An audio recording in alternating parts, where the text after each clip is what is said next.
সব থেকে শক্তি বেশি মাটি। আগুন হচ্ছে সংহারক, আর মাটি হচ্ছে উৎপাদনশীল। এই মাটির তলায় আর একটা জগৎ আছে, পানির তলায় আছে আর একটা জগৎ। আলহামদুলিল্লাহ রব্বিল আলামিন। এই যে রব্বিল আলামিন বলা হয়, আলম হচ্ছে এক বচন, আলামিন হচ্ছে বহু বচন। আল্লাহ শুধু ইহকাল আর পরকাল, ইহজগৎ আর পরজগতের মালিক নন, বহুমাত্রিক জগতের মালিক তিনি। সেই জগৎগুলি আমরা চিনি না, অবশ্য সময় হলে আরেকদিন এ ব্যাপারে বলবো ইনশাআল্লাহ।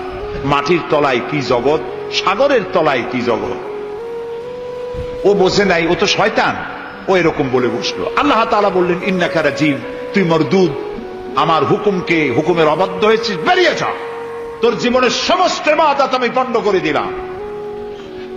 শয়তান বলল আল্লাহ তাআলা, আমার ইবাদত গুলি আদমের কারণেই পণ্ড হলো, তাই এতদিন কষ্ট করে ইবাদত করলাম, এর বিনিময় কিছু দেবে না? আল্লাহ কয় চাইস কি? কয় আমার 3 দফা দাবি। কি কি? 1 নম্বর, যে আদমের কারণে আমার সব শেষ হইল, শয়তান হয়ে গেলাম, এই আদম বাঁচবে কয়দিন? আল্লাহ তাআলা বললেন এরা তো কিয়ামত পর্যন্ত সন্তানেরা থাকবে। শয়তান বলল এই আদম সন্তানকে প্রতারণা করার জন্য আমাকেও কিয়ামত পর্যন্ত হায়াত দিতে হবে। আল্লাহ তাআলা বললেন মঞ্জুর। শয়তান বলল আমাকে আমার 2 নম্বর দাবি, যেহেতু আমি মানুষের প্রতারণা দিব, ভাইতে ভাইতে ঝগড়া লাগাবো, স্বামীতে স্ত্রীতে ঝগড়া লাগাইয়া তালাক দেওয়াবো, ভাইতে ভাইতে খুনাখুনি বাধায় দেবে, কিন্তু লোকেরা যদি আমারে দেখতে পায় যে শয়তান এই যে তালাক দেওয়াইয়া এই যে যায়, ছেলে আর বাপে ঝগড়া বাঁধাইয়া ভাইতে ভাইতে খুনাখুনি করাইয়া এই যে শয়তান যায়, তাহলে তো আমার ঠ্যাং আস্ত থাকবে না, আমার তো মেরে ফেলবে। সুতরাং আমাকে আন্ডারগ্রাউন্ড ওয়ার্ক করতে দিতে হবে, আমি শয়তানি করবো কেউ, কিন্তু আমার কেউ দেখবে না। আল্লাহ কয় মঞ্জুর। শয়তান কয় লাস্টলি অ্যান্ড ফাইনালি 3 নম্বরের দাবি, আমি করব সারা জীবন তোমার বিরোধিতা। আর মজার ব্যাপার, রিজিকের মালিক তুমি, তুমি যদি আমারে আর আমার অনুসারীদেরকে খাবার না দাও তো আমি তো ওয়ার্কার পাবো না, এই জন্য আমারে খাইতে দেওয়া লাগবে, আমার ওয়ার্কারদেরকেও খাইতে দিতে হবে। আল্লাহ বললেন মঞ্জুর। শয়তান বলল আয় আল্লাহ তাআলা, এবার তোমার জাহান্নামের সংখ্যা বাড়াইতে পারো, আমি তোমার সমস্ত বান্দাগুলি সব জাহান্নামকে ভর্তি করে দেবো। এই কোরআন শরীফে আছে। আল্লাহ তাআলা ফেরেশতাদের বললেন, ফেরেশতারা শুনছিল শয়তানি কইল কি। আল্লাহ রাব্বুল আলামিন বলেন আমার ফেরেশতারা, আমার আদম সন্তানের, আমার বান্দারা যদি একটি শয়তানের প্রতারণায় পড়ে একটি যদি গুনাহ কাজ করার নিয়ত করে, কাজটা করে নাই, শুধু নিয়ত করেছে, ইচ্ছা করেছে, আমলনামায় কোনো গুনাহ লিখবে না। গুনাহটা যখন করে ফেলবে, একটি গুনার বদলে শুধু একটাই গুনাহ লিখবে। আর যদি আমার বান্দা যদি একটি পুণ্য কাজের নেক কাজ করার নিয়ত করে, কাজটা করে নাই, শুধু নিয়তের জন্য একটা নেকি লিখে দিবা। নেকির কাজটি যখন সম্পাদন করবে তখন একের উপরে 10টা গ্রেস মার্ক লাগাইয়া দিবা। সুবহানাল্লাহ। আমি এইভাবে করে আমার বান্দাদেরকে মাফ করে দেব। সুবহানাল্লাহ। শয়তান মানুষকে ওয়াসওয়াসা দেয়, আর আল্লাহ যা বানায় তার উল্টা বানায়। আল্লাহ বানাইলো যাকাত, শয়তান বানাইলো কি কন্তবুদ্ধি করে? সুদে আর যাকাতে পার্থক্য কি?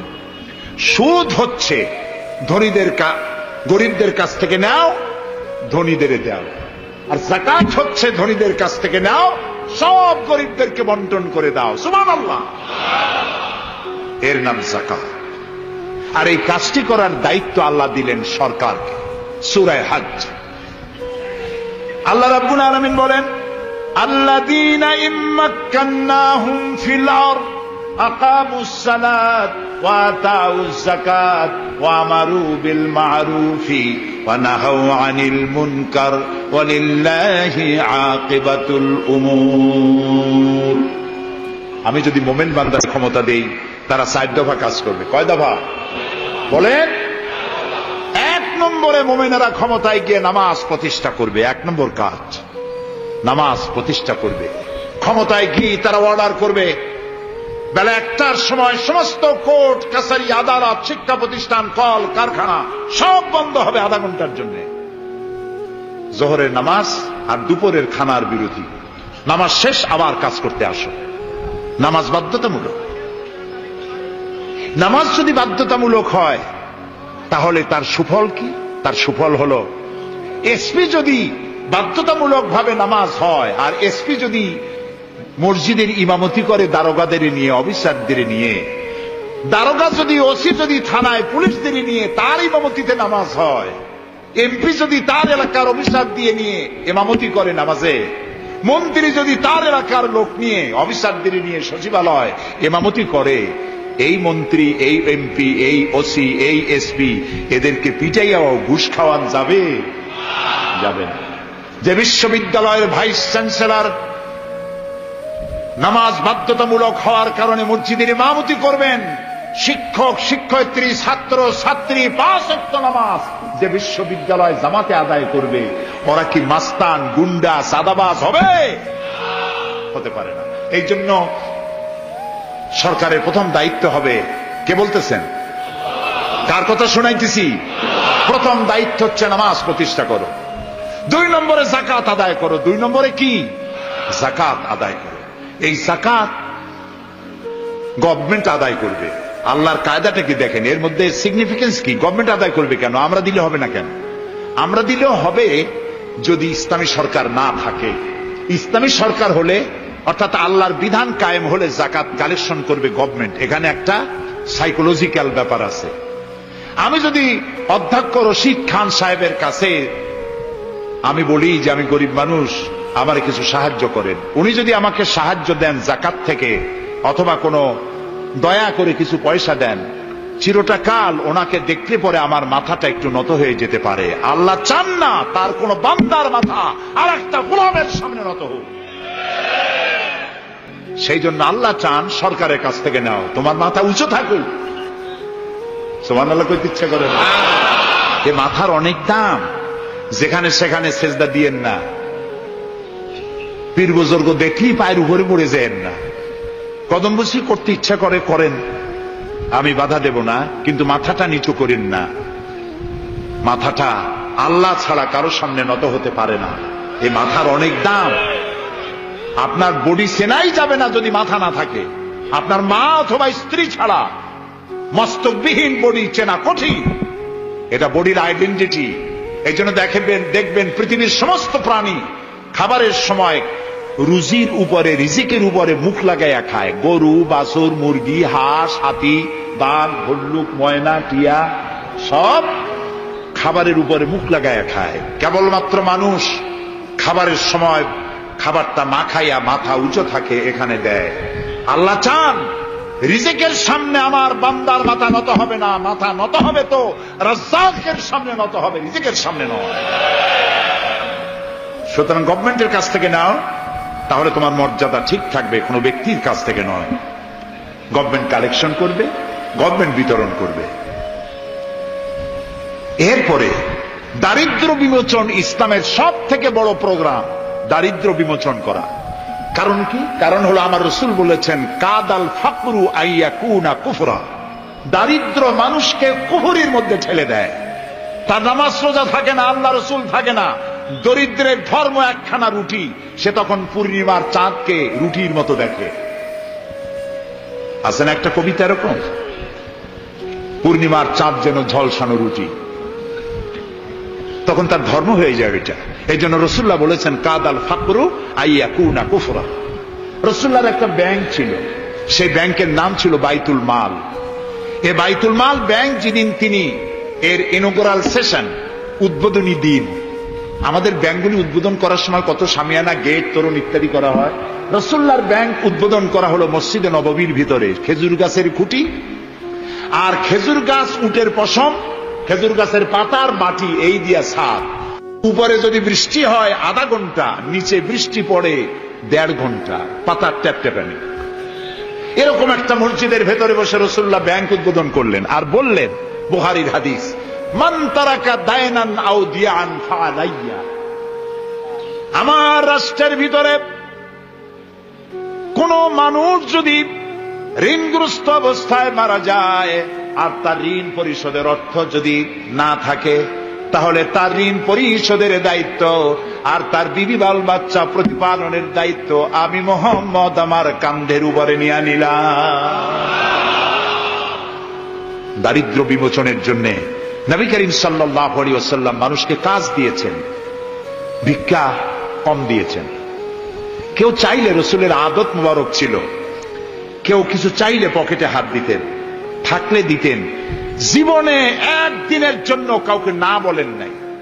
বলেছেন কিছু নাই, বলতেন আজকে দিতে পারলাম না, তুমি আবার এসো, দেব না এরকম কথা জীবনে একবারও বলেন নাই।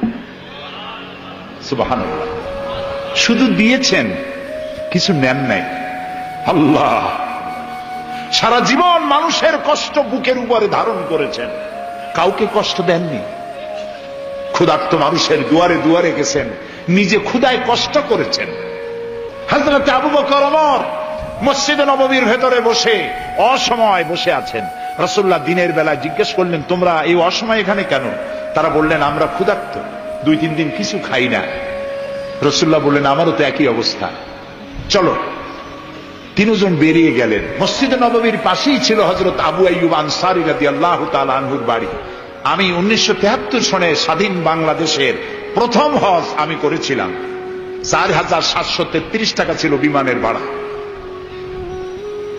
তখন মসজিদে নববীর পাশেই ছিল আবু আইয়ুব আনসারী রাদিয়াল্লাহু তাআলা আনহুর বাড়ি। সেই বাড়িতে গেলাম। ওইখানে একটা বাক্সের ভিতরে, একটা গ্লাসের বাক্সের ভিতরে ছিল রসুলের ব্যবহার করা তরবারি, তীর আর ধনুক। আমি বহুত চেষ্টা করছিলাম গ্লাসটা উঠাবার জন্য, কারণ এটা সেই তরবারি, সেই তীর, সেই ধনুক যেখানে আমার রসুলের হাতের পরশ লেগেছিল। যদি ধরতে পারতাম প্রাণ করে একটা চুমা দিতাম। এই বাড়িতে গিয়ে রাসূলুল্লাহ উপস্থিত হলেন। আবু আইয়ুব আনসারী 3 জন মেহমান, এর থেকে শ্রেষ্ঠ মেহমান আছে? স্ত্রীকে বললেন, তাড়াতাড়ি একটা ছাগল জবাই করো, রুটি বানাও। তিনি চলে গেলেন বাগানে। বাগান থেকে কিছু খোরমা আনলেন। হাদিস শোনাচ্ছি, গল্প নয়। কিছু খোরমা এনে রসুলের সামনে রাখলেন। রাসূলুল্লাহ বললেন, এর মধ্যে কাঁচা পাকা, আধা পাকা 3 পদের খাজুর, আমি কোনটা খাবো? হযরত আবু আইয়ুব বলেন, 3 প্রকারের খেজুরে আপনি হাত দিবেন, কারণ আপনার হাত যে প্রকারের খেজুরের গায়ে লাগবে আমার বাগানে আল্লাহ রাব্বুল আলামিন সেই খেজুরে বরকত দিয়া দিবে। কিছুক্ষণ পরে রান্না হয়ে গেল। রাসূলের সামনে গোশত আসলো, রুটি আসলো। আল্লাহর নবী খাবারের শুরুতে 2-1টা রুটি আর 2-3টা গোশত টুকরা রুটি দিয়া পেঁচায়া হযরতে আবু আইয়ুব আনসারীর হাতে দিয়া দিলেন। বললেন, আবু আইয়ুব, এই রুটি আর গোশত টুকরা নিয়ে যাও। আমার কলিজার টুকরা মা ফাতেমা গত 3 দিন হলো কিছু খায় নাই। দুনিয়ার মানুষের খাবার পৌঁছায়ছেন, নিজে না খেয়ে থেকেছেন। হযরত আয়েশা বলেছেন, 1 দিন 2 দিন না, মাসের পর মাস রাসূলুল্লাহর স্ত্রীদের ঘরে চুলায় আগুন জ্বলে নাই। হযরত ওমর রাদিয়াল্লাহু তাআলা আনহু রাসূলুল্লাহর ঘরে প্রবেশ করেছেন। এখনো ঘরটা আছে, মসজিদে নববীর কোনায় ছোট্ট ঘরটা, বিশ্বনবীর ঘর। তিনি ঘরের মধ্যে প্রবেশ করে দেখেন রাসূলুল্লাহ শুয়ে আছেন। তারপরে হযরত আবু বকর সালাম করলেন, রাসূলুল্লাহ উঠে বসলেন। হযরতে ওমর রাদিয়াল্লাহু তাআলা আনহু বাচ্চা শিশুর মতো ডুকরে কেঁদে উঠলেন। নবীজি জিজ্ঞেস করলেন, ওমর কাঁদো কেন? হযরত ওমর বলছেন, ইয়া রাসূলুল্লাহ, আমি বিশ্বনবীর ঘর দেখতেছি, ছোট্ট একটি ঘর, এক কোনায় পানি শূন্য সরাহি কাত হয়ে পড়ে আছে, এক পাশে একটা গ্লাস, আর আপনি যে বিছানায় শোয়া, চাদর নাই, বালিশ নাই, দড়ি দিয়া বুনানো খাটিয়ার উপরে শুয়েছিলেন, হাতের তলায়, মাথার তলায় হাত দিয়ে আপনার জান্নাতি শরীর মোবারকের পিঠের উপরে দড়ির দাগ আমি সহ্য করতে পারছি না, ইয়া রাসূলুল্লাহ। কাফেরেরা পৃথিবীতে এত শান্তি করলো, আর আল্লাহ রসুলের গায়ে দড়ির দাগ, আপনি আমাকে অনুমতি দেন, আমি একটা তোষক আপনাকে বানায় এনে দেই। রাসূলুল্লাহ বললেন, ওমর, আমি যদি হুকুম করি এই যে ওহদ পাহাড়টা আমার জন্য সোনায় পরিণত হয়ে যাবে। আমি পৃথিবীতে শান্তি করতে আসি নাই, এসেছি মানবতার মুক্তির জন্য, কল্যাণের জন্য। নবী করিম সাল্লাল্লাহু আলাইহি ওয়াসাল্লাম এই যাকাতের বিধান কায়েম করলেন। মানুষের দুয়ারে দুয়ারে খাবার পৌঁছে গেল, বৃদ্ধরা ভাতা পেল, বয়স্করা ভাতা পেল, বেকারেরা তাদের কাজের সংস্থান পেয়ে গেল। অবস্থা এমন হলো, হযরত ওমর ইবনে আব্দুল আজিজ রাহমাতুল্লাহ আলাইহির সময় যাকাত কে নেবে, যাকাত কে নেবে চিল্লানো হতো, ঢোল বাজানো হতো। একজন লোক পাওয়া যেত না যে যাকাত আমার দরকার। ইতিহাস লিখছে ওই সময় একজন লোক তার সাদকার টাকা নিয়ে ঘুরতেছে যে যাকাত কাকে দিবে। 3 দিন হলো যাকাত নেওয়ার মতো একটা লোক পেল না। অবশেষে ক্লান্ত হয়ে মরুদ্যানের মধ্যে বসে আছে। কিছু সময় পর দেখলো যে একটা লোক, ধুলায় ধূসরিত চেহারা, তিনি এসেছেন, হাতে একটা বড় টোপলা। এই লোকটি বলল, পথিক, আসসালামু আলাইকুম, আমি 3 দিন ঘুরলাম এই দেশে, একটা মানুষ পেল না যাকে আমি সৎকার টাকা, যাকাতের টাকা দিতে পারি। আপনাকে মনে হচ্ছে গরিব মানুষ, জামা কাপড় ময়লা, আপনি আমার এই টাকাগুলি নিয়ে আমাকে উদ্ধার করুন। লোকটি বলছে, তোমার মাথা ঠিক আছে কিনা আমি জানি না, তুমি কি মনে করছো যে আমার এই বস্তার মধ্যে ছেঁড়া খাতা? তোমার ওই টোপলায় যত টাকা থেকে অনেক বেশি টাকা আমার এই বস্তার ভিতরে। আমি 1 সপ্তাহ ঘুরতেছি, একটা গরিব মানুষ পাই নাই এই দেশে। এটি হলো যাকাতের কল্যাণময়তা, যাকাত ভিত্তিক অর্থ ব্যবস্থার কল্যাণময়তা। যারাই যাকাত দেয় না, অর্থকে সঞ্চিত করে, সোনা এবং রূপাকে সঞ্চয় করে, তাদের সম্পর্কে আল্লাহ কি বলছেন? والذين يكنزون الذهب والفضة ولا ينفقونها في سبيل الله فبشرهم بعذاب أليم। যারা নাকি রৌপ্য এবং স্বর্ণ সঞ্চয় করে, আমার রাস্তা খরচ করে না, মানে গরিবদের দেয় না, সঞ্চিত করে রাখে, তাদের জন্য কঠিন পীড়াদায়ক শাস্তির সুসংবাদ দাও। প্রশ্ন উঠতে পারে, শাস্তির কি সুসংবাদ হয়? শাস্তির কি হয়? আল্লাহ সুসংবাদ বললেন কেন? এটা বোঝাবার জন্য ছোট্ট একটি দৃষ্টান্ত যথেষ্ট। মা যদি ছেলেকে কন্ট্রোল করতে না পারে, দারুণ দুষ্ট, মা তখন বলে, দাঁড়া, তোর বাপ আসুক, আমি তারে নালিশ করব, এমন পিটটি দেবে তখন মজা টের পাবে। পিটাইলে কি মজা লাগে? তাহলে মজা বললো কেন? শাস্তির তীব্রতা বোঝাবার জন্য মজা শব্দ ব্যবহার করা হয়। এটা কোরআনে কারিমের বাগধারা। আল্লাহ তাআলা বলছেন, তীব্র শাস্তির সুসংবাদ দাও। স্বর্ণ আর রৌপ্য জমা করে রেখেছো, যাকাত দাওনি। বহু মহিলার অসংখ্য সোনার রূপা আছে, যাকাত দেন না। কবে কালে ভদ্র একটা বিয়ে আসবে, সেই বিবাহে সজ্জিত হয়ে যাবেন, সারা বছরে যাকাত দিলেন না, এতগুলি সোনা আটকায় রাখলেন কেন? আল্লাহ চান না টাকা পয়সা পুঞ্জীভূত হয়ে থাকুক। কোরআন শুধু নামাজ রোজা নয়, দেখুন না আল্লাহ কি বলছেন। আল্লাহ বলছেন, কায়লা ইয়াকুনা দুলাতাম বাইনাল আগনিয়াই মিনকুম। আল্লাহ বলছেন, তোমাদের কিছু সংখ্যক ধনীদের মধ্যে তোমাদের সম্পদগুলি পুঞ্জীভূত হয়ে যাক, এটা আমি চাই না। এটা যাকাত, ফিতরা, সাদকা, এককালীন দানের মাধ্যমে গোটা জাতির মধ্যে পৌঁছে যাক, তাহলে মানুষের উপকার হবে। সুতরাং 7.5 তোলা নিচ পর্যন্ত যাকাত আপনার না দিলে চলবে। যখন 7.5 তোলা হবে তখনই যাকাত শুরু হবে। যত বেশি হয় গোড়া থেকে শুরু করে সবটা দিতে হবে। 52 তোলা রূপা হলে যাকাত দিতে হবে। এই যাকাতের টাকা না দিয়ে যারা জমা করে রাখেন, শাস্তিটা কি হবে শোনেন। আল্লাহ শাস্তির ধরনও বলছে, يوم يحمى عليها في نار جهنم فتكوى بها جباههم وجنوبهم وظهورهم هذا ما كنزتم لأنفسكم فذوقوا ما كنتم تكنزون। এমন একদিন আসবে যখন এই স্বর্ণ আর রৌপ্যকে জাহান্নামের আগুন দিয়ে জ্বালাইয়া সিল বানানো হবে, আর এই সিলগুলি তোমার কপালে, তোমার পার্শ্ব দেশে, তোমার পৃষ্ঠ দেশে সিল মারা হবে জাহান্নামের আগুন দিয়ে, আর বলা হবে হাদা মা কানাসতুম লিআনফুসিকুম, এই হলো তোমার সেই সব সঞ্চিত সম্পদ যা তুমি সঞ্চয় করে রেখেছিল, আল্লাহর রাস্তায় খরচ করো নাই। রাসূলের কাছে প্রশ্ন হয়েছে ওয়ায়াসআলুনাকা মাযা ইউনফিকুন, হে রাসূল আপনাকে প্রশ্ন করা হয় যে কি খরচ করব। আল্লাহ তাআলা বলছেন কুলিল আফওয়া, বলুন প্রয়োজনের অতিরিক্ত জিনিস আল্লাহর রাস্তায় খরচ করে দাও। আমরা প্রয়োজনের অতিরিক্তটা ব্যাংকে জমা রাখি, আল্লাহ বলেন খরচ করো, যত খরচ করবে আল্লাহ তত বাড়াই দিবেন। দেখেন না আল্লাহ বাড়ায় কেমনে? আল্লাহরে বিশ্বাস করেন যে আল্লাহ যে বাড়াইতে পারেন, এটাকে বিশ্বাস করেন? এটি তো ইমানের প্রশ্ন, কেউ যদি জবাব দিতে ব্যর্থ হন তাহলে তো কুলক্ষণ। আল্লাহ কি সম্পদ কমানো আর বাড়ানোর মালিক কে? ইয়ামহাকুহুল্লাহুর রিবা ওয়া ইউরবিস সাদাকাত, আল্লাহ তাআলা বলছেন আমি সুদকে ধ্বংস করি আর সাদকাকে বৃদ্ধি করি। হালালে বরকত হয়, হারামে বরকত হয় না। আজ গোটা পৃথিবীতে, শুধু বাংলাদেশে নয়, গোটা বিশ্বে ওয়ার্ল্ড ব্যাংকের দৃষ্টিতে ইসলামী ব্যাংক পৃথিবীতে সব থেকে সবল ব্যাংক। তাও আলহামদুলিল্লাহ কব না কেন? কারণ হালালে বরকত হয়, হারামে বরকত হবে না। আচ্ছা কুত্তায় বাচ্চা দেয় কয়টা কম তো?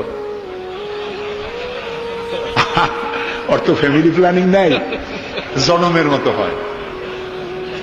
এই কুত্তাগুলি যদি সব বাঁচত তাহলে বরিশাল দিয়ে হাঁটতে পারতেন? কুত্তার জ্বালায় হাঁটতেই পারতেন না। গরুতে, গাভীতে বাছুর দেয় কয়টা বছরে? একটা, মাত্র একটা। আর মুসলমানেরা গরু যা জন্মের খাওয়া খায়, তারপরেও কুত্তা বেশি না গরু বেশি? এই কারণে যেহেতু গরু হালাল তাই গরুতে বরকত, কুত্তা হারাম তাই বরকত নাই। ইসলামী ব্যাংক শুধু ব্যাংকিং সেক্টরেই কাজ করে না, জাতির কল্যাণমূলক বহু সংখ্যক কাজ তারা করে থাকে। ইসলামী ব্যাংক হাসপাতাল, ইসলামী ব্যাংক ব্যাংকের জন্য কলেজ, ইসলামী ব্যাংক দিয়ে যখন ডিজাস্টার হয়, দুর্ভিক্ষ হয়, যখন বন্যা হয়, জলোচ্ছ্বাস হয়, লক্ষ কোটি কোটি টাকা তারা দুহাতে বিতরণ করে। অফি আমওয়ালিহিম হাক্কুল লিসাইলি ওয়াল মাহরুম, আল্লাহ তাআলা বলছেন তোমার সম্পদের ভিতরে গরিবদের অধিকার আছে। গরিব তোমার করুণার পাত্র নয়, যাকাত দিয়ে আসো তার বাড়ি যায়। তবে শাড়ি আর লুঙ্গি দেওয়া কোনো অর্থবহ কাজ নয়। কি দিবেন? রাসূলুল্লাহর কাছ থেকে শিখুন। ওই যে একজন আসলো, ভিক্ষা চাইলো, বলল তোমার কি কিছু নাই? বলল আছে। কি আছে কোন তো? মাশাআল্লাহ, জানি সবাই কিন্তু আমল করি না। দুনিয়ায় যত ভালো কথা সব বলা হয়ে গেছে, বাকি আছে শুধু পালন করা। রাসূলুল্লাহ তাকে বললেন কম্বল আনো। বিক্রি করে কিনলেন কি? কুড়াল। রাসূলুল্লাহ তার নিজের পবিত্র হাত দিয়ে কুড়ালে হাতল লাগায় দিলেন, বললেন যাও জঙ্গলে কাঠ কাটো, বাজারে বিক্রি করো, ভিক্ষা কোনোদিন আর করবা না। 1 বছর পর, হাদিস শুনুন, 1 বছর পর ওই ভিক্ষুক এসে বলছেন আসসালামু আলাইকা ইয়া রাসূলুল্লাহ, হুজুর আপনি আমাকে চিনেছেন? আমি সেই ভিক্ষুক যে ভিক্ষা নিতে এসেছিলাম, আপনি আমাকে ভিক্ষা না দিয়ে কুড়াল দিয়েছিলেন। কুড়াল দিয়া কাঠ কাটিয়া বাজারে বিক্রি করে আমার কাছে এখন যাকাত দেওয়ার মতো অর্থ জমা হয়ে গেছে। এটার নাম ইসলাম। শুধু নামাজ রোজা জিকির আজগারের জন্য শুধু নয়, নামাজ রোজা জিকির আজগার তো করব, কিন্তু আমার মানুষকে দারিদ্র বিমোচন করতে হবে। সুতরাং যাকাতের টাকা দিয়ে একটা শিক্ষিত বেকার যুবককে একটা কম্পিউটার কিনে দেন, একটা বিধবা মহিলাকে একটা সেলাই মেশিন কিনে দেন, তার সতীত্ব সে বাঁচাতে পারবে। ক্ষুধার জ্বালায় মানুষ যখন অসহনীয় পর্যায়ে চলে যায়, তখন সে দেহ ব্যবসার মতো নিকৃষ্ট পর্যায়েও চলে যায়। এজন্য ধনীরা দায়ী হবে আল্লাহর কাছে। কচু গাছ কাটতে কাটতেই মানুষ খুন করে। একটা এতিম বাচ্চা ক্ষুধার জ্বালায় ঘুরতেছে, ওই বাচ্চাটি আপনি তাকে একটু আদর করেন, পরে আপনি একটা চীনাবাদামের বাক্স কিনে দেন 50 টাকা 100 টাকা দিয়া, কিছু চীনাবাদামের পুঁজি দেন, একটা পানের খিলি বানাইয়া বিক্রি করার পুঁজি দেন, কয়েকটা বুট পলিশের কালি আর ব্রাশ কিনে দেন, সে রাস্তায় বসে জুতা পালিশ করবে। ছেলেটি পকেট মারা থেকে, চুরি করা থেকে বেঁচে যাবে, সমাজ সংস্কার হবে, সমাজ অপরাধ মুক্ত হবে, সমাজ থেকে দারিদ্র বিমোচন হবে। আলহামদুলিল্লাহ বলুন। আপনি কি জানেন এই যে গাছগুলি লাগালে পরে কত সওয়াব হয়, এবং দারিদ্র বিমোচনের জন্য গাছের কি বিশাল ভূমিকা। রাসূলুল্লাহ বলেছেন, হাদিস, তোমার কাছে যদি এমন খবর আসে যে কিয়ামত হচ্ছে, আর তখন যদি তোমার কাছে কোনো গাছের চারা থাকে, কিয়ামত হচ্ছে, গাছের চারাটি কিয়ামত আসার পূর্বেই গাছের চারাটি লাগিয়ে যাও, কিয়ামতের দিন সদকায়ে জারিয়ার সওয়াব পেয়ে যাবে। একটি গাছ যদি কেউ লাগায়, ওই গাছে যত পাখি বসবে, ফল হবে, মানুষে খাবে, আশ্রয় নেবে মানুষেরা, কিয়ামত পর্যন্ত সদকায়ে জারিয়ার সওয়াব মানুষ কবরে বসে বসে পেতে থাকবে। সব জায়গায় সওয়াব আর সওয়াব জানি না, খালি মনে করি ইল্লাল্লাহ ইল্লাল্লাহ বলতে পারলি সওয়াব। আর খালি ইল্লাল্লাহ বলবেন বা কেন? যারা এই ধরনের জিকির করেন, আমার মনে দারুণ প্রশ্ন, জবাব খুঁজে পাই নাই। আল্লাহর কলেমাকে খণ্ডিত করে জিকির করার পারমিশন কোন হাদিস দিয়েছে? কে দিয়েছে এই পারমিশন? লা ইলাহা ইল্লাল্লাহ, এটা হলো পূর্ণাঙ্গ কালেমা, কমপ্লিট হচ্ছে মুহাম্মদুর রাসূলুল্লাহ। আফজালুজ যিকর লা ইলাহা ইল্লাল্লাহ। কতক্ষণ লা ইলাহা ইল্লাল্লাহ, কতক্ষণ ইল্লাল্লাহ ইল্লাল্লাহ ইল্লাল্লাহ। এর অর্থ কি? আল্লাহ ছাড়া, আল্লাহ ছাড়া, আল্লাহ ছাড়া। আল্লাহ ছাড়া কি? কমন সেন্সের শুধু কমন বাদ দিয়া শুধু সেন্স যদি থাকে, কোন মুসলমানের এমন জিকির করা উচিত নয়।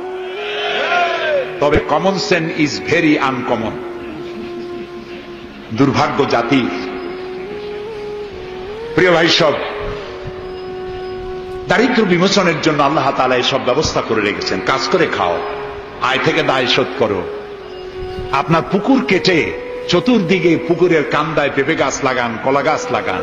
হাঁস পালেন, হাঁসগুলি পানিতে সাঁতার কাটবে, ভেতরে মাছ থাকবে, হাঁসের পায়খানা খেয়ে মাছ বড় হবে, হাঁস বড় হয়ে ডিম দেবে। এই ডিম বিক্রি করবেন, মুরগি বিক্রি করবেন, পেঁপে বিক্রি করবেন, কলা বিক্রি করবেন। মানুষের কাছে হাত পাতার চাইতে নিকৃষ্ট কাজ আর নাই। রাসূলুল্লাহ বলেছেন, আল্লাহর কাছে এই রকমের হাতের চাইতে এই রকমের হাতের মর্যাদা বেশি। এইটার নাম কি? সাওয়া। বলেন, এইটার নাম কি? এইটার নাম আল্লাহর কাছে এইটার কোনো দাম নাই, কোনো দাম নাই।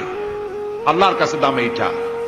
এই জন্য যারা শ্রমিকদের সম্পর্কে আমার রাসূল বলেছেন, আল কাসিব হাবিবুল্লাহ, যারা সহজে উপার্জন করে খায় ওরা আল্লাহর বন্ধু। আপনারা শ্রমিক না, সেই জন্য সুবহানাল্লাহ কইতে পারলেন না। আলহামদুলিল্লাহ বলেন। রাসূলুল্লাহর হাদিস শোনাচ্ছি, আমি গাজী কালু চম্পাবতীর পুঁথি শোনাচ্ছি না। আল কাসিব হাবিবুল্লাহ, যে ব্যক্তি সহজে উপার্জন করে খায় সে আল্লাহর বন্ধু। এখন যদি কোন রিকশাওয়ালা, কুলি মজুর, ঠেলাওয়ালা যদি মনে করে আল্লাহর বন্ধু যখন হইছি নামাজ রোজা দিয়া করবো কি, এটি কিন্তু ঠিক নয়। আল্লাহর বন্ধু হওয়ার জন্য নামাজ রোজা অত্যন্ত জরুরি। আর আপনি যে কষ্ট করে খাচ্ছেন, আপনার পয়সা হালাল। যে ব্যক্তি রিকশা চালায়, 2.5 মণে বস্তা মাথায় করে স্টিমারে উঠায়, ওর চাইতে হালাল পয়সা কারো নাই। মাথার ঘাম পায়ে ফেলে উপার্জন করছে। আপনি জানেন না যে দালানে যারা আছে খুব শান্তিতে নাই। বাইরের থেকে দেখে ভেতরের অবস্থাটা বোঝা যায় না। গুলশান, বনানী, আভিজাত্যপূর্ণ এলাকার বিশাল বিশাল বাড়ি দেখে আপনার চোখ ধাঁধা লেগে যেতে পারে, খুব শান্তির নিলয়। না, শান্তি নাই। বাড়ির মালিক, বহু টাকার মালিক, রাত্রির বেলায় ঘুম হয় না। কোন ফাঁক দিয়া জানলার পাশ দিয়ে গুলি এসে বুক ঝাঁঝরা করে দেয়, ঘুম নাই। জনমের মতো অসুখ হইছে, প্রত্যেক দিন সোনার চাউল দিয়ে ভাত খাইতে পারে, কিন্তু ডাক্তার তার রুজি কন্ট্রোল করে দিয়েছে। পাঙ্গাসের পেটি, খাসির চর্বি খাইতে পারবেন না, ভাত কম খাবেন। সকালবেলায় ডিমের পুষ, দুপুর বেলায় 1 স্লাইস টুস, সন্ধ্যাবেলায় ফলের জুস, খাওয়া শেষ। কিন্তু তুমি মেয়া রিকশাওয়ালা, ঠেলাওয়ালা, কুলি মজুর, সারাদিন কাজ করে পোলাও চাউল কিনতে পারো নাই, মোটা চাউল কিনেছ, খেসারির ডাল কিনেছ। এটু কিনে বাড়িতে বউ রান্না করেছে। আমি চোখে দেখা কথা বলি, আল্লাহ তাআলা এই বয়সে কম দেখান নাই। কমলাপুর রেল স্টেশনের বস্তি দেখেছি, অনেক বস্তি এলাকায় গিয়েছি। স্বামী বসে খাচ্ছে, ঘরমাক্ত রিক্সা চালায় আসছে, 2.5 মণি বস্তা টানে আনছে। স্ত্রী খাবার তুলে দিচ্ছে, আরেকটু খাও, খুব কষ্ট করেছো, আরেকটু খাও। ওর ঘরে ফ্যান নাই, কাপড়ের আঁচল দিয়ে স্বামীর কপাল মুছে দিচ্ছে, আরেকটু খাও, এত কষ্ট করো তুমি। ওর ঘরে ফোমের বিছানা নাই, চটের মতো শক্ত বিছানা, বালিশ নাই, ইটের মতো শক্ত, কাপড়ের একটু কভার দাও। এরকম একটা বালিশের উপরে সারাদিনের শ্রান্তি আর ক্লান্তি নিয়ে আর ঘুমায় গেছে, কোন ওষুধ খাওয়া লাগে নাই। এমন ঘুম আসছে, ওর নাকের গর্জনে ট্রাকের ইঞ্জিন ফেল। শান্তি কি বড় লোক হলে হয়? শান্তি দেওয়ার মালিক আল্লাহ। শান্তি দেওয়ার মালিক কে? আল্লাহ। এই জন্যে এই শান্তি আসবে যদি সঠিকভাবে, সুষ্ঠুভাবে আল্লাহ পাকের দেওয়া এই বিধানগুলি আমরা যদি সমাজে কায়েম করতে পারি, তাহলেই এটি সম্ভব। আমার দেশে এখন যদি যাকাতের টাকা কালেকশন করা হয়, তাহলে আমরা একটা হিসাব করেছি। আমি একটা ব্যাংকের সাথে জড়িত আছি, আপনারা জানেন বোধহয়, ইসলামী ব্যাংক। এর জন্ম লগ্ন থেকে আমি আছি এর সাথে। সেই হিসেবে আমরা একটা জরিপ চালাইছি। বাংলাদেশে যদি এখন যাকাত যদি গভর্নমেন্ট কালেকশন করে, তাহলে একেবারে কম করে হলেও 6,000 কোটি টাকা যাকাত কালেকশন হতে পারে। 6,000 কোটি। আর ওয়াকফ এস্টেট আছে বাংলাদেশে লক্ষ লক্ষ একর জমিন, যা বিভিন্ন মোতাল্লি তারা সিন্দাবাদের দত্তের মতো ওয়াকফ সম্পত্তির উপরে চেপে বসে আছে। এই ওয়াকফ সম্পত্তি যদি উদ্ধার করা যায়, আর যাকাত আর ওশরের টাকা যদি গভর্নমেন্ট কালেকশন করতে পারে, বাংলাদেশের দারিদ্র বিমোচনের জন্য পৃথিবীর কারো কাছ থেকে একটি টাকাও নেওয়ার দরকার নাই। এই যে 6,000 কোটি টাকার শূন্যতা, ভেকুয়াম সৃষ্টি হলো বাংলাদেশে, এই শূন্যতা পূরণের জন্য এগিয়ে এলো এনজিওরা, এবং তারা সুদের বাণিজ্য শুরু করলো। ব্যাংক সুদ নেয় 15 or 17%, আর এনজিওরা নেয় 35 থেকে 40%। মারাত্মক সুদখোর। সমাজে কামলিওয়ালাদের মতো সুদ চালু করে দিয়েছে। প্রিয় ভাই সব, বাংলাদেশ এটি সম্পদশালী দেশ। যারা বলে, আমি পার্লামেন্টে একবার বক্তৃতায় বলেছিলাম যে যারা বলে বাংলাদেশ গরিব, আমি তাদের সাথে একমত হতে পারি না। আমার দেশ সম্পদশালী দেশ, আলহামদুলিল্লাহ বলে। আমার দেশ, এ বাংলাদেশের আবাদযোগ্য জমির পরিমাণ 2,40,00,000 একর। আলহামদুলিল্লাহ বলবেন না?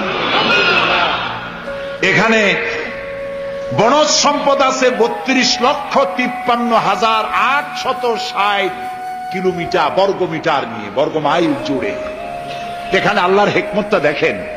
সুন্দরবন আমাদের থেকে দূরে না কাছে? বরিশাল, বরগুনা, বাগেরহাট, সাতক্ষীরা, এই এলাকায় সুন্দরবন কে বানাইছে? কোন গভর্নমেন্ট বানিয়েছে?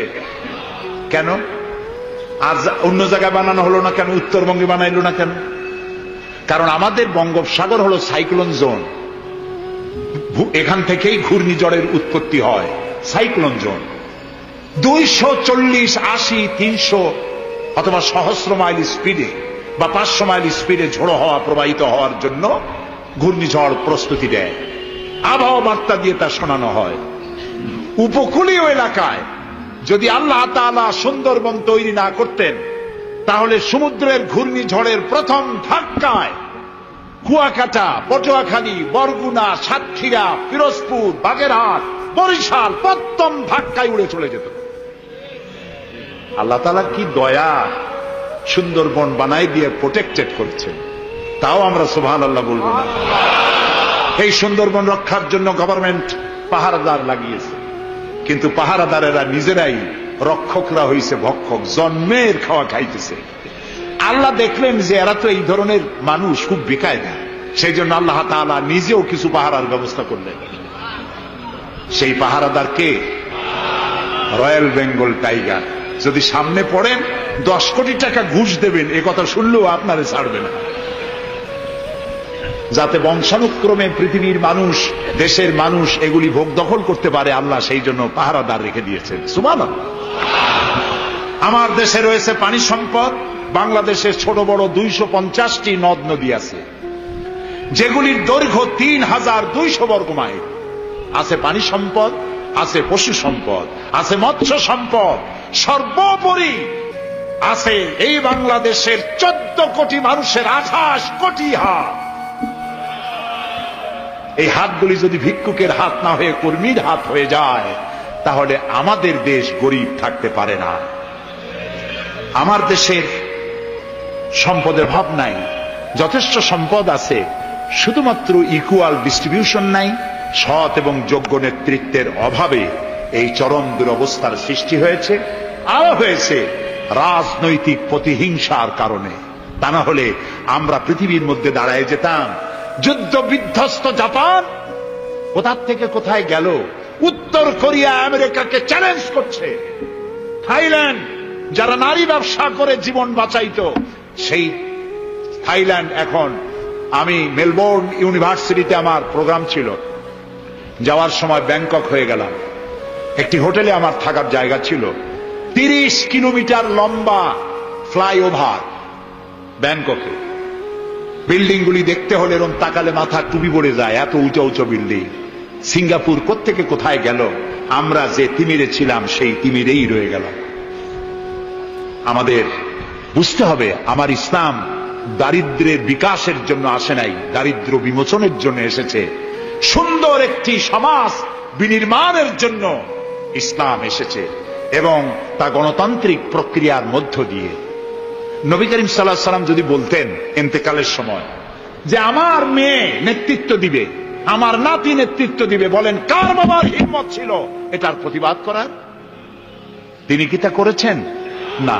ইন্তেকালের সময় জিজ্ঞাসিত হয়ে তিনি বললেন, আমার পরে তোমাদের মধ্যে যিনি বেশি যোগ্য, খোদাভীরু, আল্লাহকে ভয় করে, তেমন লোককে তোমরা নেতা নির্বাচিত করো। আবু বকর রাদিয়াল্লাহু তাআলা তাই বলেছেন, ওমর, ওসমান, আলী তাই বলেছেন। সুবহানাল্লাহ বলেন। ওয়া আমরুহুম শুরা বাইনাহুম, এটি হলো গণতন্ত্র। তোমরা তোমাদের পরামর্শ ভিত্তিতে তোমাদের রাষ্ট্র সমাজ পরিচালনা করো। সুবহানাল্লাহ বলেন। কে বলে কোরআন শুধুমাত্র একটি ধর্মগ্রন্থ, বেদ আর বাইবেলের মতো? নিশ্চয়ই নয়। কোরআন একটি পূর্ণাঙ্গ জীবন বিধান, যা মানুষের জীবনের কথা বলে। এ মাসটার নাম কি? আরবি মাসের নাম কি? মুহররম। এটি সেই মাস যে মাসে খেলাফতকে প্রতিষ্ঠার জন্য রাসূলের কলিজার টুকরা নয়নের পুতুল ইমাম হোসাইন কারবালার ময়দানে শাহাদাত বরণ করেছিলেন, রাজতন্ত্রের বিরোধিতা করেছিলেন। হযরত ইমাম হোসাইন তিনি দেখতে পেলেন 680 খ্রিস্টাব্দে সিরিয়ার দামেস্কে এজিদ ক্ষমতা দখল করলো অগণতান্ত্রিক পদ্ধতিতে, এবং সরকারি মালের কোনো হিসাব নাই, অডিট নাই, স্বৈরাচারী কায়দায় তিনি ক্ষমতা দখল করে মদিনার আহলে বায়াত যারা, মদিনার নেতৃবৃন্দকে তার আনুগত্য করার জন্য বাধ্য করল। ইমাম হোসাইন যে মায়ের পেটে এসেছেন, যে পিতার পেটে জন্মে এসেছেন, যে নানার কোলে বড় হয়েছেন, তিনি কি এই দৃশ্য চোখে দেখতে পারেন? তিনি বললেন, আমি কুফায় যাব। কুফার লোকেরা দাওয়াত দিল, তিনি কুফায় রওনা করবেন। মদিনার লোকেরা হাতে পায়ে ধরলো, কুফায় আপনি যাবেন না। তিনি বললেন, আমি কোন ক্রমে এজিদের বর্ষতা স্বীকার করব না, আমি এর বিরোধিতা করবই। মাত্র 72 জন লোক নিয়ে তিনি কুফার দিকে অগ্রসর হলেন। এই 72 জনের মধ্যে 40 জন পুরুষ আর 32 জন নারী আর শিশু। তিনি যখন কারবালা প্রান্তরে পৌঁছে গেছেন, ইবনে জিয়াদ কুফার গভর্নর, তিনি বাধা দিলেন, বললেন, আমার দরবারে হোসাইনকে হাজির করো।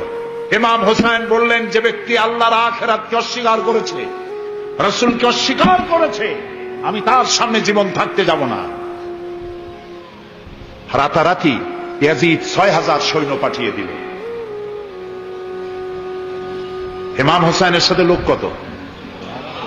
মাত্র 72। 6000 লোক কি যুদ্ধ করা লাগে 72-এর সাথে? শুধু যদি মার্চ করে পায়ের তলায় পিছে 72 জন শেষ হয়ে যাবে। হযরত ইমাম হোসাইন রাতের বেলায় সঙ্গীদের বললেন, ও আমার সাথীরা, ইয়াজিদ আমার শির চায়, আমাকে চায়। আমার সঙ্গে থেকে তোমরা তোমাদের জীবনকে বিপন্ন করো না, তোমরা সবাই ফিরে চলে যাও মদিনায়। সাথীরা বললেন, ইমাম, আজকে যদি আপনাকে ছেড়ে জীবনের মায়া নিয়ে মদিনায় ফিরে যাই, আর আপনার যদি শাহাদাত নসিব হয়, তাহলে কিয়ামতের দিন আল্লাহর নবীর সামনে আমরা কি জবাব দেব? আমরা আমাদের জীবন দিয়ে আপনাকে পাহারা দেব। সকালবেলায় যুদ্ধ শুরু হয়ে গেল। জোহরের নামাজ আসতে না আসতে 40 জন পুরুষ শাহাদাত বরণ করলেন। এখন একজন পুরুষ বেঁচে আছেন, ইমাম হুসাইন। তাঁবুর ভিতরে স্ত্রী এবং অন্যান্য মহিলাদের কাছ থেকে বিদায় নিতে এসেছেন। তোমাদেরকে আল্লাহর হাওয়ালা করলাম, আমি যুদ্ধে চলে যাচ্ছি। আমার চোখের সামনে আমার নানাজির দান মোবারক শহীদ হওয়া ইসলাম, সাহাবীদের রক্ত দেওয়া, জীবন দেওয়া ইসলাম, খেলাফত মিটে যাবে পৃথিবী থেকে, রাজতন্ত্র প্রতিষ্ঠা হবে। আমার জীবন থাকতে আমি তা হতে দেব না। স্ত্রী এগিয়ে এলেন, বললেন, হুসাইন, জিহাদের ময়দানে থেকে আমি আপনাকে বিরত থাকতে বলবো না, তবে একটি দাবি আছে। এই যে ছোট্ট দুগ্ধপোষ্য শিশু, গত কয়েকদিন হলো ঘরে খাবার নাই, পানি নেই, আমার বুকে দুধও নাই, এই ছোট্ট বাচ্চাটিকে একটু পানির ব্যবস্থা করুন। ইমাম হুসাইন কলিজার টুকরা সন্তানকে দুই হাতে উঁচু করে এজিদি সৈন্যদের সামনে এসেছেন। এজিদি সৈন্যরা, আমার হাতের দিকে তাকাও, এটি রসুলের আওলাদ, আমার কলিজার টুকরা সন্তান। ফোরাতের অফুরন্ত পানি প্রবাহিত হচ্ছে, একটু ফোরাতের কুলটা ছেড়ে দাও, ওর একটু পানি পান করায়। আমার সাথে তোমাদের শত্রুতা থাকতে পারে, এই নিষ্পাপ বাচ্চার সাথে তো কোনো শত্রুতা থাকার কথা নয়। তার এই আবেগপূর্ণ কথা এজিদি সৈন্যদের কলিজায় স্পর্শ করল না। তারা বিষাক্ত তীর নিক্ষেপ করল। ইমাম হোসাইনের উঁচু করে ধরা বাচ্চার বুকের ভিতর থেকে বিষাক্ত তীর প্রবেশ করে বেরিয়ে গেল অপর প্রান্ত থেকে। রক্ত ফিনকি দিয়ে বেরিয়ে এলো। ইমাম হোসাইন দুই হাতে আসলা ভরে সেই রক্ত চেহারায় মাখতে লাগলেন আর বললেন, কলিজার টুকরা সন্তান, সালেহ আলাইহিস সালামের উটনির রক্তের চাইতে তোমার রক্ত পবিত্র। হযরত সালেহ আলাইহিস সালামের চাইতে রাসূলুল্লাহর মর্যাদা অনেক বেশি, তুমি তার আওলাদ। বাচ্চাকে কোলে করে নিয়ে স্ত্রীর কাছে গিয়ে বললেন, স্ত্রী, এই নাও তোমার বাচ্চা, ঠান্ডা হয়ে গেছে, এমন পানি পান করেছে কিয়ামত পর্যন্ত পানি পানি বলে তোমারে আর বিরক্ত করবে না। ইমাম হোসেন লড়াই করলেন ময়দানে। বহু সংখ্যক সৈন্য হতাহত করে ফোরাতের কুল উন্মুক্ত করে ঘোড়ার পৃষ্ঠ থেকে নেমে এক আস্তা পানি তুলেছেন, পানি পান করবেন। মুখের কাছে যখন আকণ্ঠ তৃষ্ণার্ত পিপাসার্ত হোসাইন মুখের কাছে পানি নিয়েছেন, হঠাৎ ভেসে উঠল মনের পর্দায়, একটু আগে আমার কলিজার টুকরা সন্তান এই পানির অভাবে চলে গেল। 40 জন মানুষ বিদায় হলো, এক ফোঁটা পানি দিতে পারলাম না, এই পানি আমি কেমনে খাই? হাতের থেকে পানি পড়ে গেল। অশ্বের পৃষ্ঠে আরোহণ করলেন, চতুর্দিক থেকে তীর আর তরবারি আসতে লাগলো। ইমাম হোসেন বললেন, থামো, একটু থামো, তোমরা কাকে তীরবিদ্ধ করছো? আমি কি তোমাদের রসুল মুহাম্মদ সাল্লাল্লাহু আলাইহি সাল্লামের নাতি নই? আমি কি তোমাদের রসুলের কলিজার টুকরা মা ফাতেমার নয়নের মণি নই? কেমন করে আমার গায়ে তোমরা তীর মারো? উম্মে সালমা, আমাদের মা উম্মে সালমা রাদিয়াল্লাহু তাআলা আনহা, সকালবেলায় 11ই মুহররম সকালবেলায় তিনি ঘরে বসে কাঁদতেছেন। কয়েকজন প্রতিবেশী মহিলা এসে বলছেন, মা আপনি কাঁদেন কেন? তিনি বলছেন, আজকে রাত্রে আমি স্বপ্নে দেখেছি রাসূলুল্লাহ আমার বাড়ি এসেছেন। আমি দেখতে পেলাম আল্লাহ রসুলের চোখ দিয়ে পানি পড়ছে, দাড়ি মোবারক ধুলা মাখা, বুক কাটা বলি। আমি জিজ্ঞেস করলাম, ইয়া রাসূলুল্লাহ, আপনি কাঁদেন কেন? মুখখানা মলিন কেন? দাড়ি মোবারকে ধুলাবালি কেন?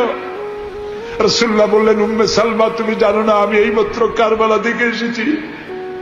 আমি দেখে এলাম আমার কলিজার টুকরা হুসাইনের শির মোবারক তার দেহ থেকে বিচ্ছিন্ন করে ঘোড়ার পদতলি, ঘোড়া দিয়ে পদদলিত করা হয়েছে তার দেহ মোবারক। ইসলাম এত সহজে আসে না, অনেক রক্ত পাড়ি দিয়ে এসেছে ইসলাম। হযরতে হোসাইনের মস্তক মুবারক ইয়াজিদি সৈন্যরা একটা প্লেটে করে নিয়ে কুফার গভর্নর ইবনে জিয়াদের সামনে রেখেছে। ইবনে জিয়াদ চেয়ারে বসা, সিংহাসনে বসা, ইমাম হোসাইনের মস্তক মুবারক তার পায়ের কাছে রেখেছে। কলঙ্কিত ইতিহাস, কি করে আমি শুনাই আপনাদেরকে। ইবনে জিয়াদ চেয়ারে বসে পায়ের কাছে রাখা ইমাম হোসাইনের ঠোঁটের উপরে লাঠি দিয়ে নাড়তেছে। হযরত যায়েদ রাদিয়াল্লাহু তাআলা আনহু 80 বছর বয়স, তিনি বলছেন, ইবনে জিয়াদ, এতক্ষণ যা করেছ মুখ বুজে সহ্য করেছি, কিন্তু এখন যেটা তুমি করতেছো পায়ের কাছে কার ব্যথা? তুমি যে ঠোঁটের উপরে লাঠি দিয়া নাড়তেছো, আমি যায়েদ, আমি দেখেছি রাসূলুল্লাহ 1000 বার এই মুখের উপরে চুমা খেয়েছে। তোমার বেয়াদবি বন্ধ করো। প্রিয় ভাই সব,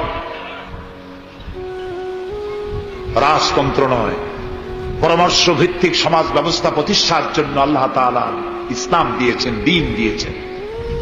সেই জীবন ব্যবস্থা ইসলাম আজকে এই পৃথিবীতে মুসলমানদেরকে সন্ত্রাসী জাত হিসেবে চিহ্নিত করার জন্য, উগ্র জাতি হিসেবে, সহিংস জাতি হিসেবে, অগণতান্ত্রিক জাতি হিসেবে প্রমাণিত করার জন্য পাশ্চাত্য শক্তি তারা নবী করিম সাল্লাল্লাহু আলাইহি ওয়াসাল্লামের ব্যঙ্গচিত্র এঁকে দুনিয়ায় ছড়িয়ে দিয়েছে। আজকে জুমার খুতবায় আমি কসাই মসজিদে বলেছিলাম, রাসূলুল্লাহর মাথার উপরে বোমা আকৃতির পাগড়ি বেঁধেছে, পাশে 2টা অর্ধনগ্ন মেয়ে লোক রেখেছেন। নাউজুবিল্লাহ। তোদের মতো অসভ্য আছে পৃথিবীতে? ডেনমার্ক, আমেরিকা, ইউরোপ, তোমরাও কি মানুষের মতো কাজ করেছ? বিশ্ব নবী পৃথিবীতে সব দিয়েছেন, কিছু নেন নাই। তাকে অপমান করার অর্থ হচ্ছে মানব সভ্যতাকে অপমান করা। রাসূলকে অপমান করার ক্ষমতা কারো নাই। তার সম্মান পাহাড় সমান নয়, তার সম্মান আকাশ সমান নয়। রাসূলের সম্মান আল্লাহর আরশ পর্যন্ত। আল্লাহ তার আরশে আজিমে কাউকে দাওয়াত দেন নাই, বিশ্ব নবীকে দাওয়াত দিয়েছিলেন। আমি আমার বরিশালবাসীদের বলবো, মুসলমানদেরকে ধৈর্য ধারণ করতে হবে, আরো সংযমী হতে হবে। ইসলাম সর্বশ্রেষ্ঠ জীবন ব্যবস্থা। এই কল্যাণময় জীবন ব্যবস্থা প্রতিষ্ঠার জন্য এগিয়ে আসতে হবে মুসলমানদেরকে, সকলকে, হিন্দুদেরকেও। হিন্দু, বৌদ্ধ, খ্রিস্টানদের বলি, আমার প্রিয় ভাইয়েরা, আপনাদের মধ্যে আমাদের মধ্যে পার্থক্য খুবই কম। হিন্দুরা বলেন এক ব্রহ্মা, দ্বিতীয় নাস্তি, আমরা বলি লা ইলাহা ইল্লাল্লাহ, কথা প্রায় কাছাকাছি। আপনারা পুনর্জন্মে বিশ্বাসী, আমরা পুনরুত্থানে বিশ্বাসী। এই কোরআন শুধু মুসলমানদের জন্য নয়। আপনার ইসলাম কবুল করা লাগবে না। আমি ইউরোপ, আমেরিকা, অস্ট্রেলিয়া, আফ্রিকায় যখন অমুসলিমদের মধ্যে বক্তৃতা করি, তখন বলি আপনাদের মুসলমান হওয়া লাগবে না। যে ধর্মে আছে সে ধর্মে থেকেই যদি কোরআন বর্ণিত আইন যদি মানেন, আপনি শান্তি পাবেন দুনিয়ায়, শান্তি পাবেন আখিরাতে। পরকালেও শান্তি পাবেন কিনা আল্লাহ ভালো জানেন, তবে দুনিয়ার শান্তি তো পাবেনই। কোরআনের আইন সকলের জন্য প্রযোজ্য। ইসলামের ব্যাখ্যা দিচ্ছিলাম, ইন্নাদ-দীনা ইনদাল্লাহিল ইসলাম। ইসলামের চাইতে কল্যাণময় জীবন ব্যবস্থা পৃথিবীতে আর নাই। বলেন সুবহানাল্লাহ।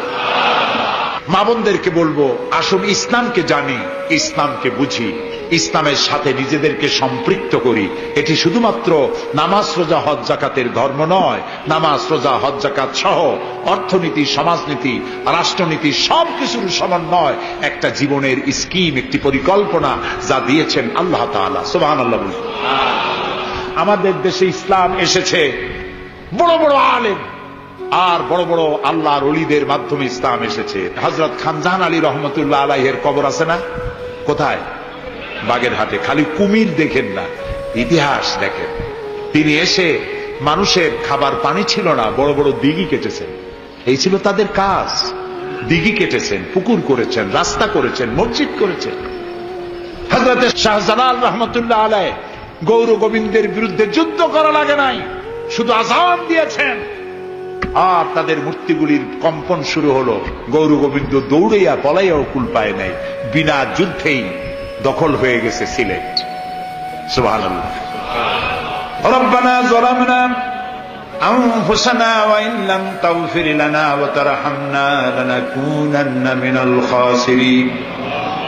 রব্বানা যালামনা আনফুসানা ওয়া ইন লাম তাগফির লানা ওয়া তারহামনা লানাকুনান্না মিনাল খাসিরিন।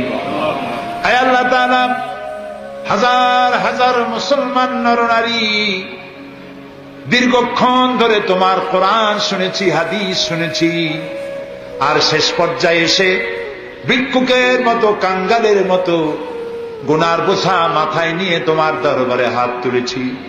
দয়া করে মেহেরবানি করে আমাদের জিন্দেগীর সমস্ত গুনাহ খাতাকে মাফ করে দাও। আমাদের মধ্য থেকে আমাদের মা বাপ দুনিয়া থেকে যারা বিদায় হয়ে গেছে, আয় আল্লাহ রব্বুল আলামিন, মা বাপের কবরগুলিকে জান্নাতের টুকরা বানায়া দাও। রব্বির হামহুমা কামা রব্বায়ানি সগীরা। সবাই পড়েন, রব্বির হামহুমা কামা রব্বায়ানি সগীরা। আয় আল্লাহ রব্বুল আলামিন, জনম দুঃখিনী গর্ভধারিণী মা, যিনি না খেয়ে আমাদের মুখে, ক্রন্দন মুখে চুমা দিয়া, শত চুমা দিয়া হাসি ফুটাইছেন, না খেয়ে আমাদেরকে খাওয়াইছেন, আমরা না ঘুমানো পর্যন্ত ঘুমান নাই, এত কষ্ট করেছেন যেই মা, আল্লাহ কবরটাকে বেহেশত বানাইয়া দাও। বাপ জান এত কষ্ট করলেন, বাড়ি ঘর বানাইয়া দিয়া খালি হাতে বিদায় হয়ে গেছেন, কোন হালতে আসি জানি না, আল্লাহ আব্বার কবরটাকে বেহেশত বানাইয়া দাও। আমাদের মা বাপ যাদের বৃদ্ধ হয়ে গেছেন, রব্বুল আলামিন বিছানায় পড়ায়া পরনির্ভর করে মারবা না। আল্লাহ তাআলা স্বনির্ভর থাকাকালীন নিজে নিজে টয়লেটে যেতে পারেন, নিজের খাবার নিজে খেতে পারেন, দাঁড়াইয়া নামাজ পড়তে পারেন, নিজের কাপড় নিজে পরতে পারেন। এই অবস্থায়, সুস্থ অবস্থায় ইমানের সাথে উঠাইয়া নিয়েও বিছানায় ভালাইয়া রাখবো না।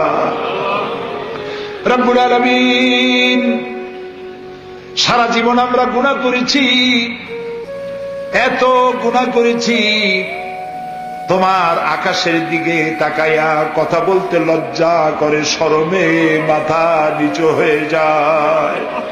আল্লাহ, যত গুনাহ করছি, নাফরমানি করেছি, আর তুমি শুধু মেহেরবানি করেছো। তুমি যদি আমাদের গোপন গুনাহগুলি জাহির করে দিতে, যৌবনকালের গুনাহ, জীবনের গুনাহ যদি সমাজের লোকেরা জানতো, স্ত্রী পুত্ররা জানতো, সম্মান দিত না। আল্লাহ তাআলা কিয়ামতের দিন লক্ষ কোটি মানুষের সামনে আমাদের গোপন গুনাহগুলি জাহির করে দিয়ে আমাদেরকে শরম দিও না। আয় আল্লাহ তাআলা, তোমার নবী বলেছেন 3000 বছর ধরে তুমি জাহান্নামের আগুন উত্তপ্ত করেছো। আল্লাহ তাআলা চৈত্র মাসের দ্বিপ্রহরের রোদ সহ্য হয় না। আল্লাহ তাআলা জাহান্নামের আগুন আমরা সইতে পারবো না। জাহান্নামের আগুন আমাদের জন্য আল্লাহ তুমি হারাম বানায়া দাও। আল্লাহুম্মা আজিরনা মিনান নার। সবাই পড়েন, আল্লাহুম্মা আজিরনা মিনান নার, আল্লাহুম্মা আজিরনা মিনান নার। আয় আল্লাহ তাআলা, তামাম পৃথিবীতে মুসলমানেরা আজ বড় বিপদে, মুসলমানদের কেউ দেখার নাই। ইরাকের আল গরিব কয়েদখানার ভিতরে মুসলমানদেরকে উলঙ্গ করে তাদের মুখের উপরে কাফেরেরা পেশাব করেছে। গুয়ান্তানামে কারাগারের ভিতরে মুসলমানদের বান্ধা তাদের সামনে কোরআন শরীফের উপরে পেশাব করেছে। রাসূলুল্লাহর মাথায় বোমা উঠাইয়া দিয়েছে। নগ্ন নারী তার পাশে বসাইয়া ছবি উঠাইছে। বাবু, আমাদের কলজা চলে যায় বাবু। আল্লাহ নরপশুদের হেদায়েত দাও। আল্লাহ পরাশক্তির নামধারী তথাকথিত সভ্যতাকে আল্লাহ তুমি হেদায়েত দিয়া দাও। ওদের নসিবে যদি হেদায়েত না থাকে, তুমি তো আমাদের সেই আল্লাহ যে আল্লাহ নমরুদকে জুতা পেটা করে বিদায় করেছো। তুমি তো সেই আল্লাহ যে ফেরাউনকে চুবাইয়া মারছো। আল্লাহ এই সভ্যতার দাবিদার গুলি যারা আমার রসুলকে অপমান করতেছে, মুসলমানদেরকে অপমান করছে, কোরআনকে অপমান করছে, ফেরাউনের মতো নবরীদের মতো জুতা মেরে ডুবাইয়া ধ্বংস করে গজব দিয়া বিদায় করে দাও আল্লাহ। আমাদের এই শান্তিপূর্ণ দেশে যারা বোমা মারে, সন্ত্রাসী হামলা করে, ওদেরকে আমরা চিনি না, তুমি ভালো করে জানো ওরা কারা। আল্লাহ ওদেরকে হেদায়েত করো, ওদেরকে তুমি ধরাইয়া দাও। ওদেরকে কারা টাকা দেয়, কারা বুদ্ধি দেয়, কারা পরিচালিত করে, তাদের চেহারা জনগণের সামনে উন্মোচিত করে দাও, তাদেরকে জনগণের সামনে ন্যাংটা করে দাও আল্লাহ তাআলা। আমাদের এই সুন্দর দেশটির উপরে তুমি রহমত করো আল্লাহ।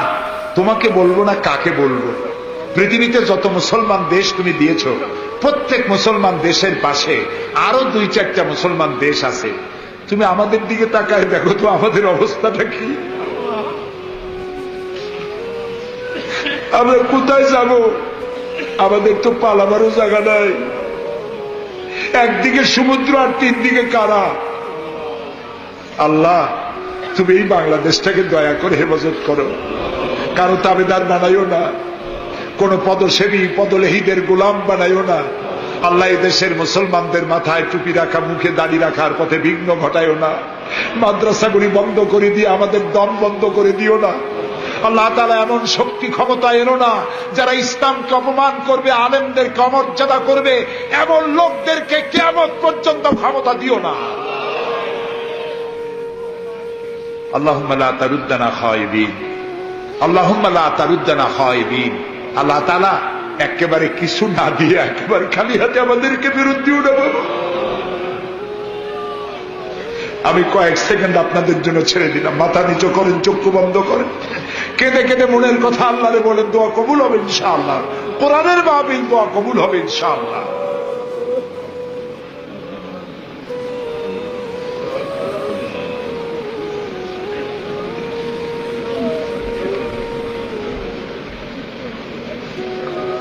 আয় আল্লাহ, তুমি নিশ্চয়ই শুনতে পাচ্ছ আমরা কি বলছি, তুমি নিশ্চয়ই দেখতে পাচ্ছ আমরা কোথায় বসা আছি। আল্লাহ তাআলা তুমি তাকিয়ে দেখো, তোমার অনেক বান্দীরা তারা বহু কষ্ট করে এসছেন।